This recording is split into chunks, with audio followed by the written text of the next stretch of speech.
karena kita pakai Google Drive, Google Drive ini file kita itu tidak disimpan di hard disk lokal atau di komputer kita, disimpannya di Google Drive.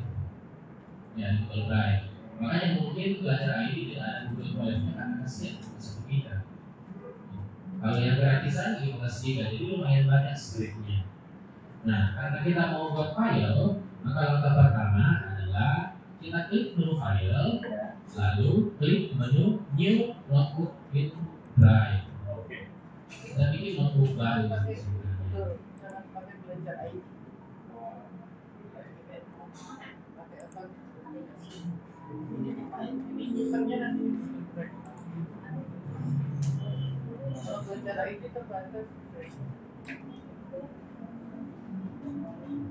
Sudah semua? Sudah. New notebook with drive. Harusnya tampilannya kurang lebih sama seperti tampilan saya di sini. Hampir sama ya. Nah, kita cermati sedikit tampilannya. Di atas ini ada nama filenya. Oh begitu, kuransinya Pak. Apa errornya Pak?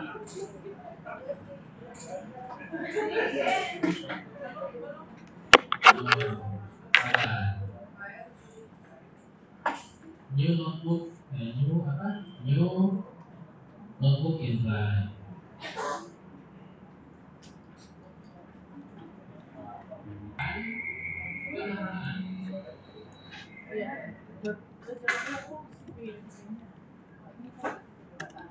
Ada yang namanya aturan keamanan. Nah, sama seperti kita kasih nama manusia, ada aturannya. Ada yang tahu aturan lahir, diberi nama, itu semuanya ada aturannya yang berlaku di Indonesia. Ada yang tahu nggak? Salah satu saja aturannya. Tidak boleh, ya betul, sudah wajib sekarang minimal 5 kali. Sudah wajib. Aturan keamanan, oke, baik, terima kasih. Jadi yang kayak nama saya itu sudah ilegal. ID saja. Meskipun sebenarnya di aturan dari saya ID Mustafa benar. Metode programnya, skripnya istilahnya, metode programnya. Nah, ada yang masih ingat bagaimana menampilkan tulisan di Python? Apa perintahnya? Ada yang masih ingat? Pakai apa? Print.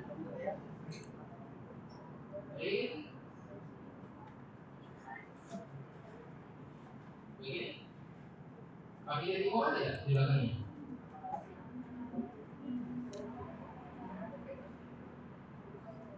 Ya, kalau Python harus di.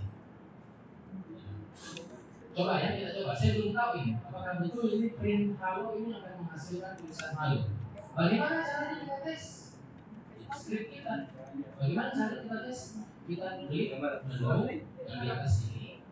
Ada run all. Ini digunakan untuk menjalankan programnya. Program yang sudah kita buat. Meskipun programnya baru 1 baris, yang entah berfungsi entah benar, atau berfungsi entah salah, kita tes, cek ya, dengan cara mengklik run all. Perhatikan dia berputar, ini berarti sedang diproses di baris ini. Di mana hasilnya? Kita tunggu masih connected. Ya, salah. Nah, Bapak dan Ibu, di dalam bahasa pemrograman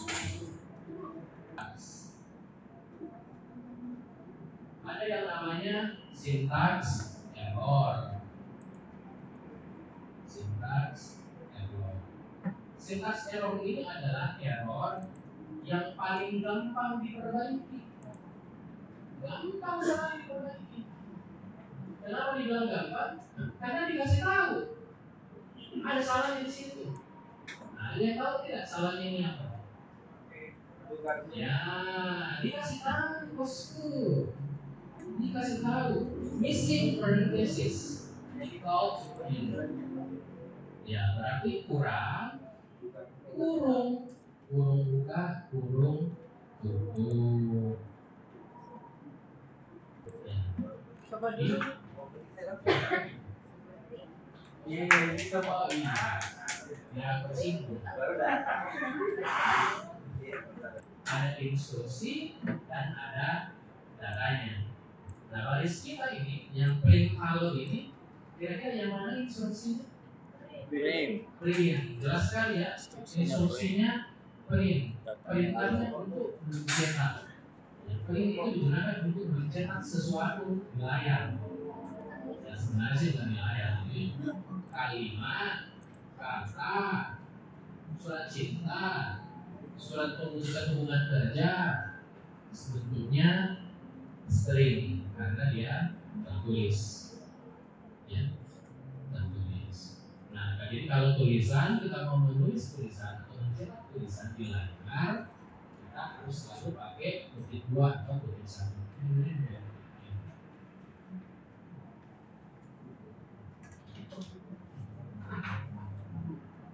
String, jadi string. Ya.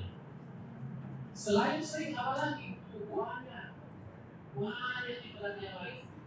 Banyak ibarat yang lain. Salah satunya adalah ibarat tradisional. Adalah integer. Integer. Integer ini adalah bilangan, bilangan bulan. Bulan. Bilangan disebut satunya. Bilangan bulan. Ada guru matematika di sini kayaknya ya. Ya, ada guru matematika di sini. Ya. Ada kayak di mana? Siapa guru matematika? Boleh tunjukkan? Ada. Ada. Iya betul. Ada guru matematika. Siapa yang matematika? Oh datang. Oh Allahu Akbar. Salah kalkulasi waktunya. Balas aja kita. Ya oke lah. Tapi ini kok nggak akan bingung sebenarnya. Apa saja itu bilangan bulan? Bilangan bulan. Satu. Apalagi? Dua. Nol.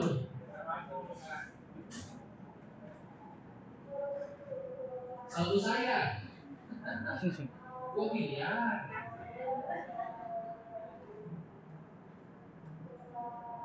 2 triliun. 9 triliun. Minus 40. Iya. Jadi semua angka yang tidak ada pecahannya, makanya dikatakan bulat. Tidak ada pecah. Bilangan bulat.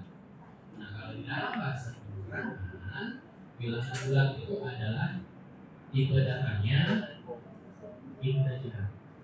Integer. Biasa disingkat in. Ya. Coba kita mainkan. Di Python. Menampilkan bilangan bulat. Tadi kan kita menampilkan kata. Nah, sekarang kita coba menampilkan bilangan bulat.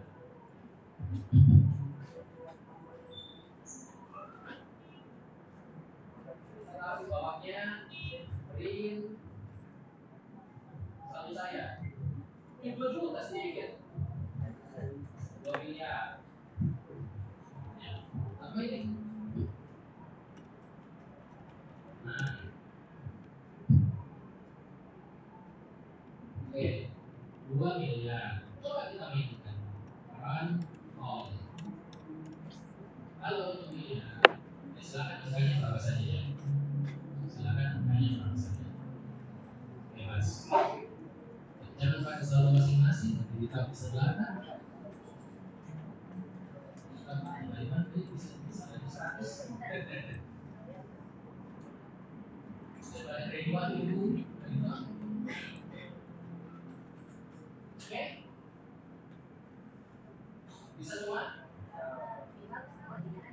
Semua? Ya. Udah ya? Udah.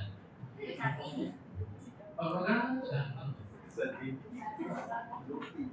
Ya. Oke, ini 2 tipe data. Terus Pak, kalau tipe datanya pecahan bagaimana? Pecahan itu berarti tetap ya? 1/3. lagi 0,5 minus 0,99 atau pi. Tahu pi kan? Berapa pi?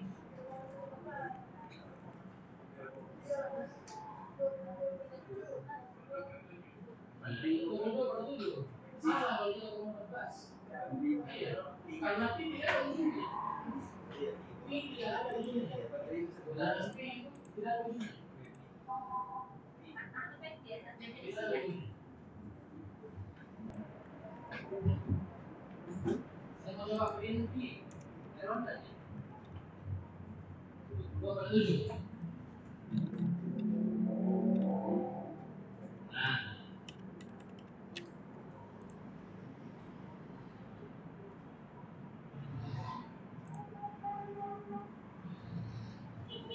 sekarang coba angka yang lain.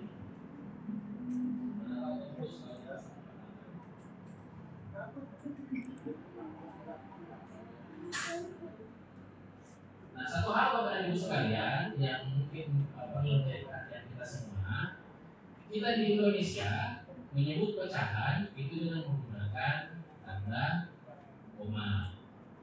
Nah, secara universal yang digunakan untuk menyebutkan pecahan adalah ini. Jadi kalau kita mau menuliskan misalnya 0,5 0,99, ditulisnya 0,99 seperti ini.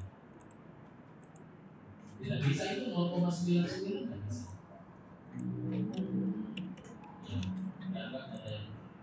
Dianggap tidak bisa, tidak array 0,99.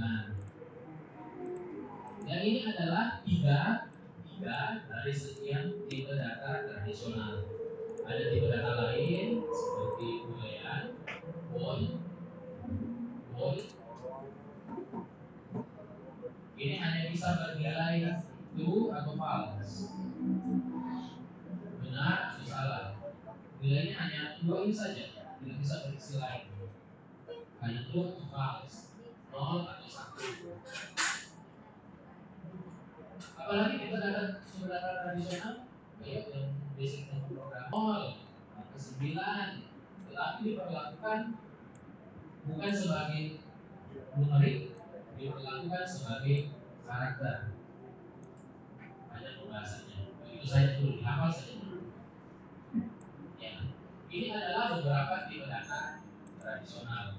Boolean, integer untuk bilangan bulat, double untuk bilangan pecahan, karakter untuk satu karakter apapun termasuk tanda baca, ya. String itu kata atau kalimat. Simpelnya string itu karakter yang lebih dari satu, cara yang lebih dari satu, harus lebih dari satu, dan juga bisa lebih nol. Berarti dia sebenarnya cara yang bebas berapa jumlahnya. String itu adalah karakter yang bebas berapa jumlahnya. Boleh kosong, boleh string kosong. Seperti halnya harapan bukan ada pemerintahannya. Nanti tidak berharap apa-apa. Boleh kecil, masih berharap agar tetap kaya saja. Nah, boleh string kosong. String kosong.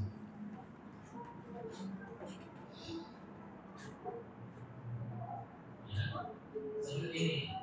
String, integer, double, boolean, pecahan. Ini adalah istilahnya tipe data tradisional. Tipe data tradisional.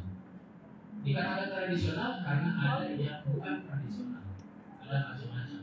Ada objek, ada byte, ada binary, ada integer 64, default integer 32. Apa bedanya 32 dan 64? Panjang. Hanya kalau dijelaskan bisa kalau waktunya cukup. Tapi kita judulnya ini ahli. Waktunya tidak cukup. Nah, ini saja Bapak dan Ibu dihafalkan dan dipahami. Dihafalkan dan dipahami. Bisa saja.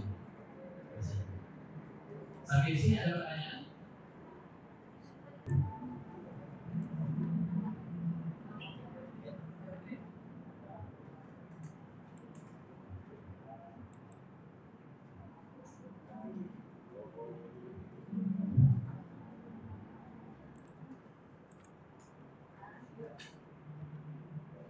Nah, kita buat blok baru. Ini namanya satu blok ya. Satu blok. Satu blok ini adalah fiturnya Google Cloud. Di bahasa pemrograman yang lain kayaknya tidak umum ada di satu blok. Jadi digunakan supaya memisahkan bagian-bagian supaya kita bisa mempelajari atau menjalankan hanya bagian kecil itu saja, tidak dilakukan secara keseluruhan. Bisa kita gunakan untuk memisah-misahkan bagian dari kode-kode program kita. Oke, coba diketikkan saja dulu.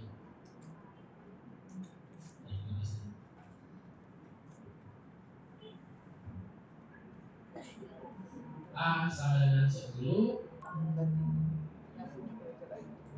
Hasilnya adalah 16. Hasilnya 4. 4. Bagaimana caranya? Minta dikali. Kalau dikali, kalau di matematika kan kali silang ya. Silang ya. Nah, kalau di pemrograman kali itu pakai bintang asteris. Ya, di atasnya angka yang sering pakai saya. Ya, 8. Semua bahasa pemrograman perkaliannya itu pakai bintang. Bintangnya. Kita coba 10 kali 6 hasilnya 60. Terus semua biasa ya. Tambah sudah, kurangi sudah, kali sudah. Sekarang kita coba bagi. Kalau bagi pakai apa? Slash. Sama lah ya. Full shift. Garis miring. Ya, karena slash di bilangan saya bagi 0. X dibagi 0 hasilnya. Nah, ini harus semua bilangan. 1 dibagi 0 sama dengan bisa. Coba 1 dibagi 0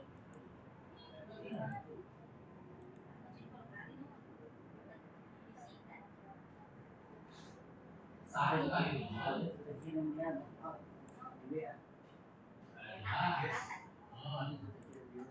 1 dibagi 0 maka hingga komputer tidak mengenali pertanyaan. Artinya ada batasnya. Ada batasnya.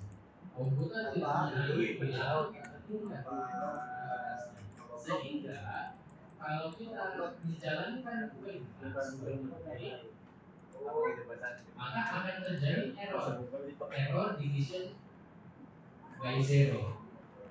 Nah, division by zero ini bukan kesalahan sintaks. Buktinya kalau datanya ini kita ganti 2, jalan. Kita tidak ganti sintaksnya, ini tetap bisa dilakukan. Ya. Sintaksnya sudah benar. Yang keliru logikanya. Logikanya karena bilangan berapapun itu tidak bisa dibagi dengan 0. Sintaksnya sudah benar. Saya tidak ganti print. Tapi dia katakan error di print.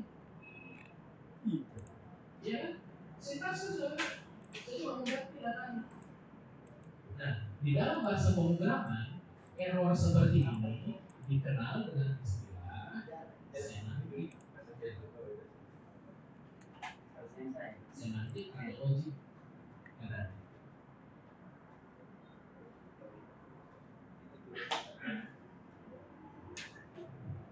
Error dalam bahasa pemrograman hanya ada 2 ini, tidak ada jenisnya. Hanya ada syntax error atau semantik atau logik error. Nah, kalau syntax error itu gampang didapat. Begitu dijalankan langsung error karena memang salah menulisnya. Langsung ketahuan. Yang sulit adalah logic error atau semantik error. Logikanya yang keliru. Karena ini bisa jadi tidak ketahuan. Nanti ketahuan setelah ketemu kondisi tertentu. Contoh tadi, saya tidak mengubah printnya. Printnya ya begitu-begitu saja. Karena ini kan instruksinya. Yang saya ubah cuma datanya.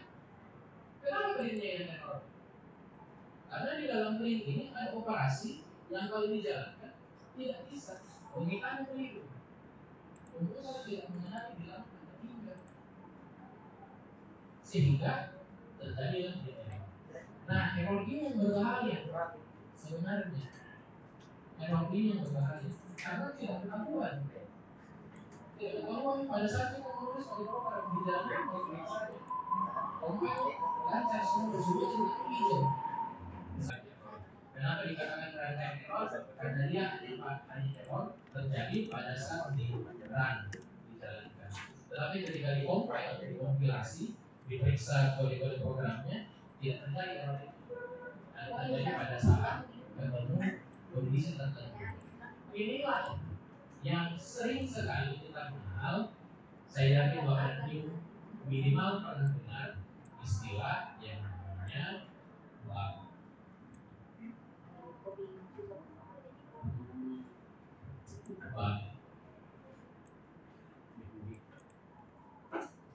Pernah dengar kan?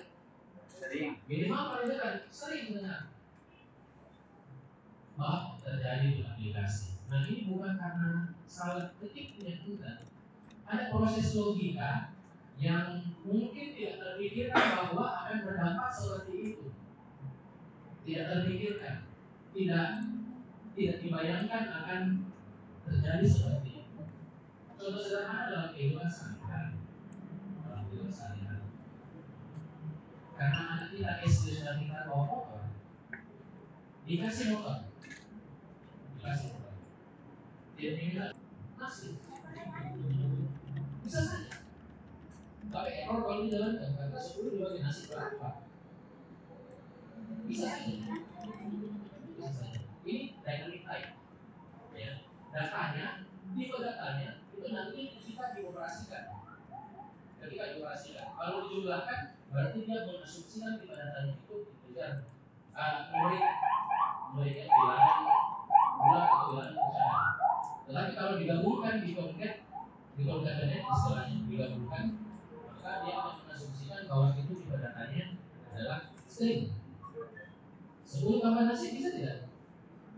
Coba, saya nggak tahu.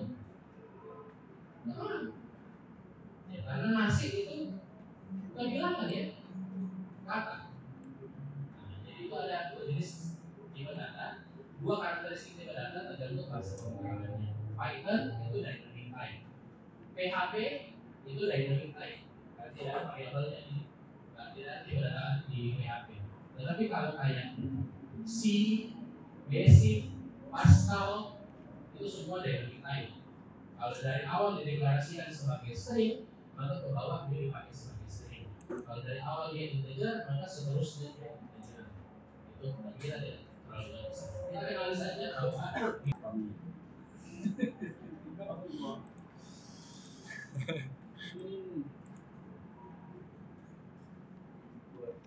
sulit ini kalau pas pemrograman ini dari pertama ini.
begitu.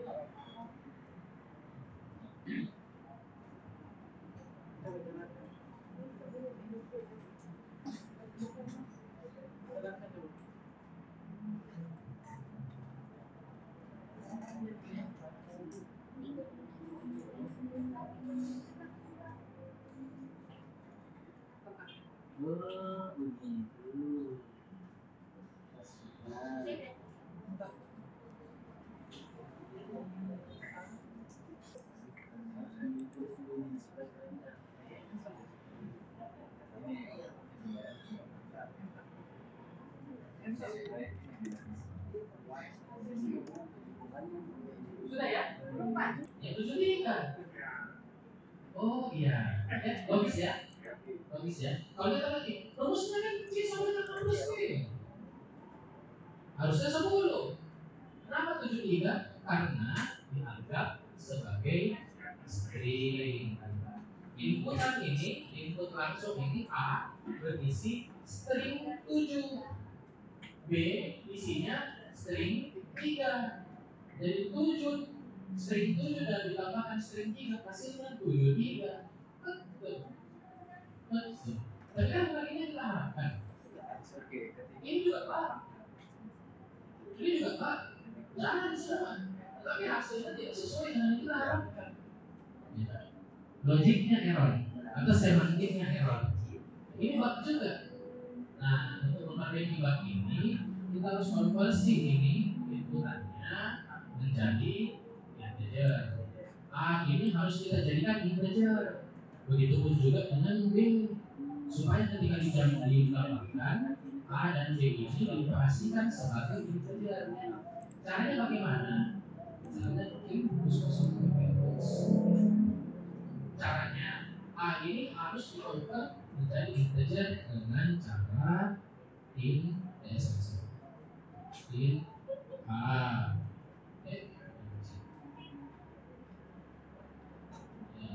Dikonvert in B. Oh,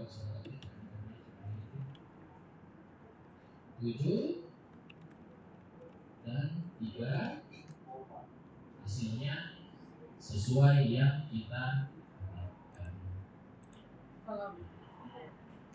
Perlu saya ulangi? Perlu diulangi? Jadi sekarang variabel C berisi integer A ditambah integer B. Kita pakai 3 variabel. Variabel C, sehingga A tambah B dengan C. C ini tadi kita inputkan A7 B3, maka hasilnya A plus B dengan 10.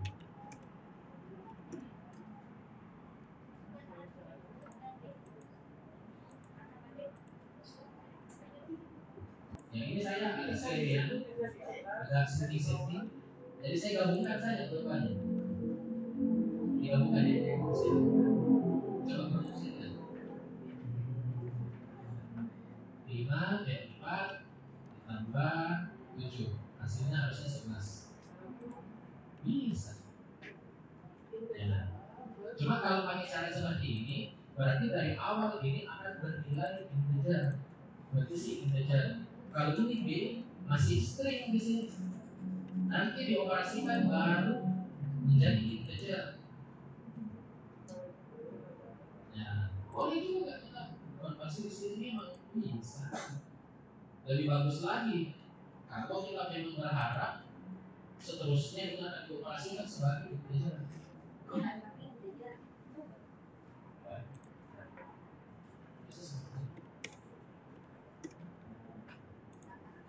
Sedangkan 6 dengan 8 hasilnya 14.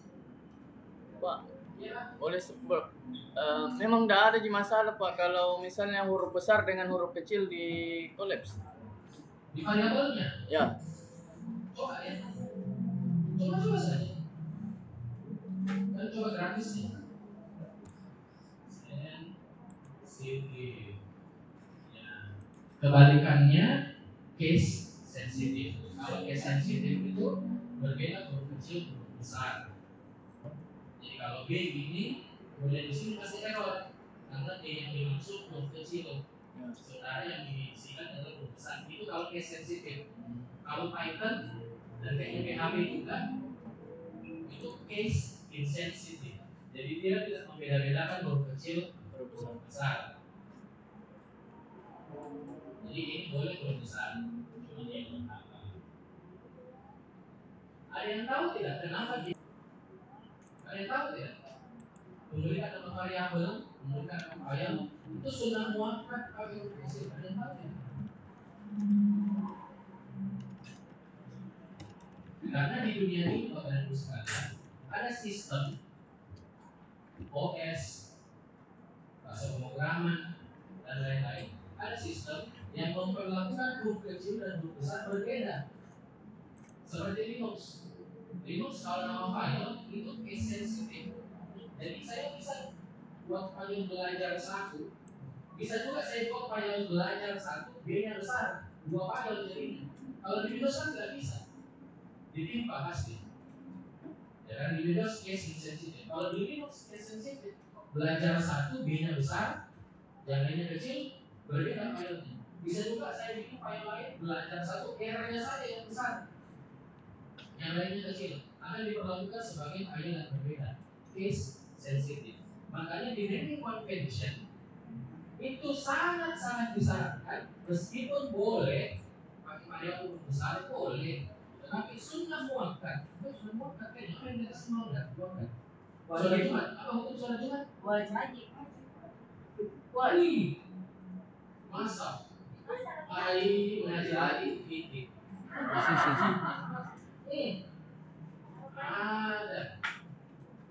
Ada namanya. Dan ada beberapa di sini. Ada namanya. Ada beberapa. Apa hukumnya sholat Jumat? Wajib. Beda. Yang wajib itu ada beberapa. Sholat Jumat tapi sangat disarankan. Bisa sholat Jumat kalau yang musuhnya. Sementara sholat yang lainnya tidak bisa ya. Sholat Jumat ya sholat subuh. Apapun musuhnya ya sholat subuh.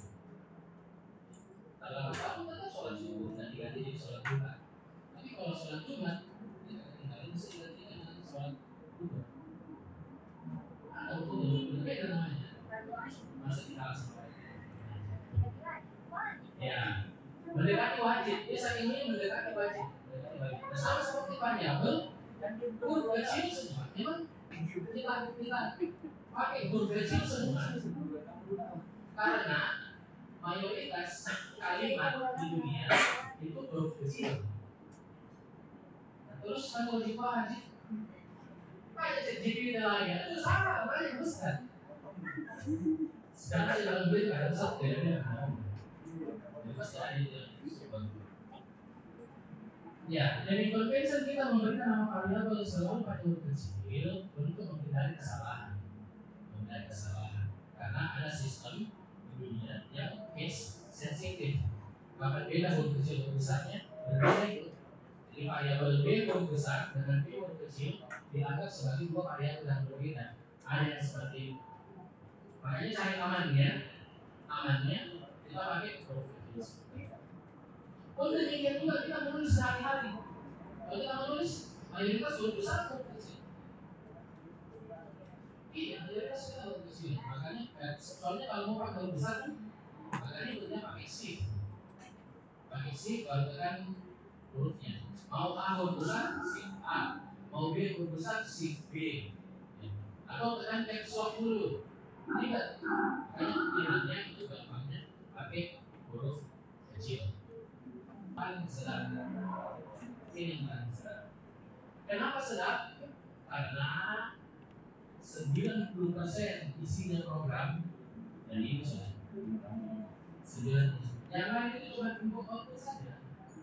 Yang lain itu cuma input apa masukkan nama, masukkan tanggal lahir, ya, ditampilkan namanya, ditampilkan tanggal lahirnya. Tapi bagaimana data diolah di dalamnya?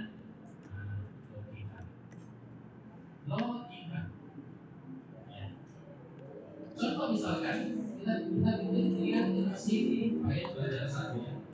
Nah sekarang kita Bapak dan Ibu sekalian semua kita bikin file baru. Sebut nama belajar juga. File new notebook in Drive. Bikin yang baru, otomatis terrekam ya kalau di Python, kalau di Google Colab. Dan ke file baru kasih nama filenya belajar 2.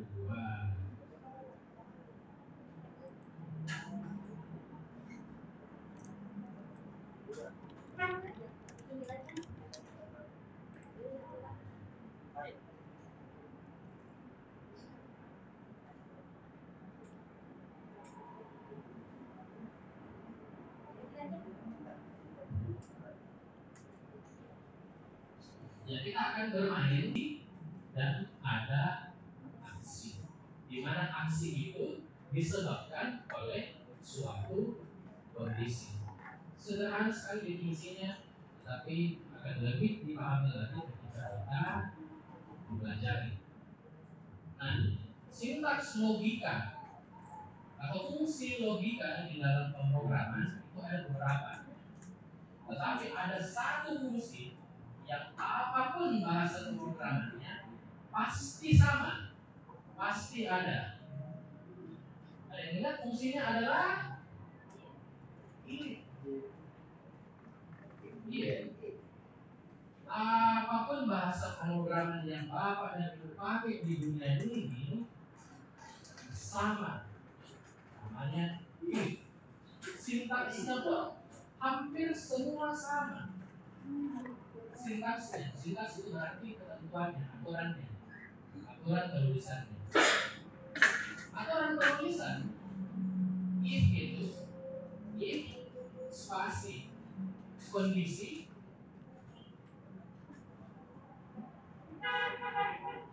si dilanjutkan aksi. If ini kan bahasa Makassar ya. Apanya if? Jika. Ya, kalau betul. Nah, itu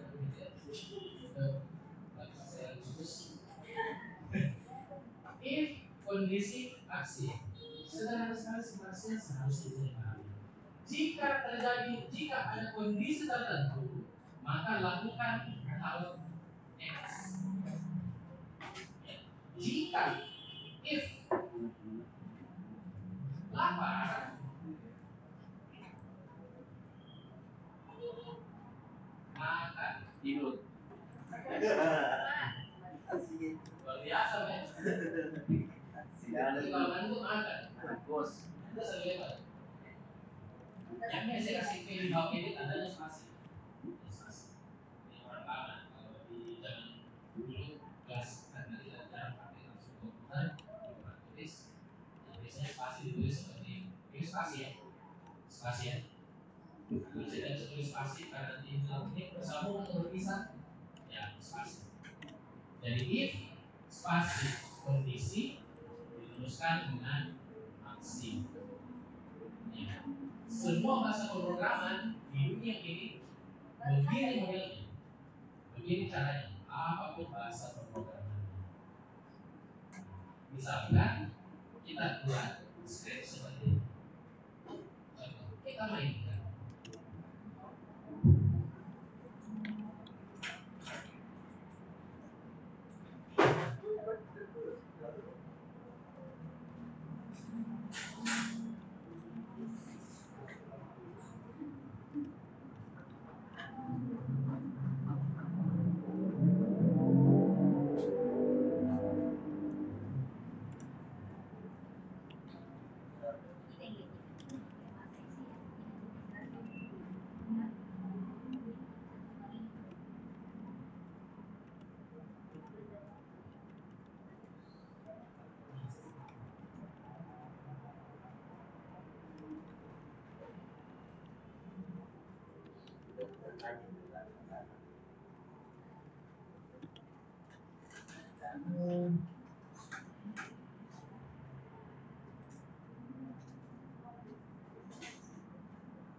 ibu perhatikan yang di bawah if ini bukan spasi 2 kali ya.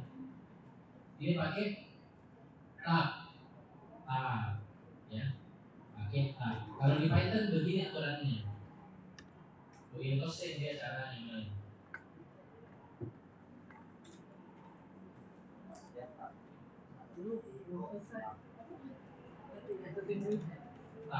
Tahu di mana ya? Sebelah Q. Ada Q atau Q? 55. Oke? Bisa dipahami? Sederhana. Nah, meskipun ini benar, cuma kan secara logika masih muncul juga orang kalau tidak lulus. Bagaimana caranya? Pakai apa? Lulus.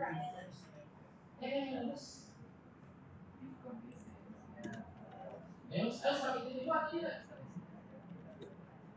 Tidak pakai. Ini masalah enggak? Kalau masih sintaks error enak. Kalau salah dikasih tahu.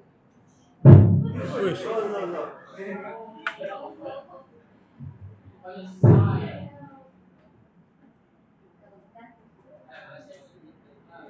Masuk satu tabulasi ya. Ini.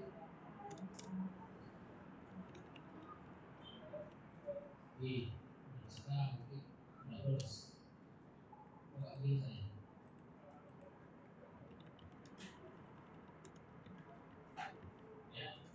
Coba kita jalankan. Ya, else harus dua. Iya, muncul tidak lolos. Atau tidak lolos, tidak lulus. Oh, kurang sebelah. Kita harus sering gantung diri. Apa gitu sih?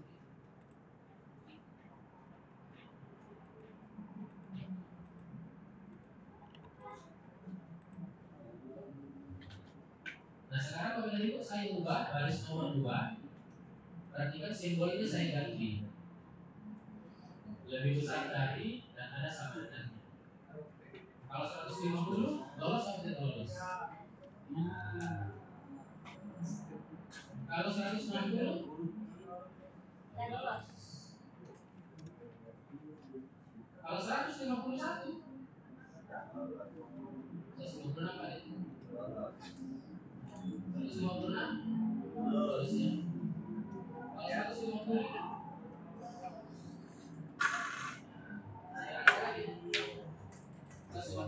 lolos karena di sini simbolnya operatornya lebih besar. Nah, kita belajar lagi tadi operator. Ada yang namanya operator.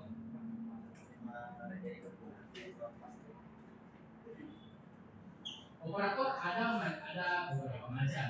Di antaranya ada yang namanya operator aritmatika. Operator aritmatika itu seperti plus, minus, kali, bintang bagi. Ada juga operator logika. Operator logika, jadi logika atau operatornya. Ya, apa saja? Dengan lebih besar dari, lebih kecil dari, dan seterusnya. Ada juga yang namanya operator asosiasi. Ada yang tahu contoh operator asosiasi? Bisa dinilai itu berapa nilai? Ya, yang eskom ini harus dipertanyakan eskomnya berapa operator asosiasi. Di bagian nilai. Salah satunya adalah sama dengan skor sama grade. Ada juga sama dengan, ada juga asosiasi sama dengan. Karena satu berfungsi sebagai perbandingan.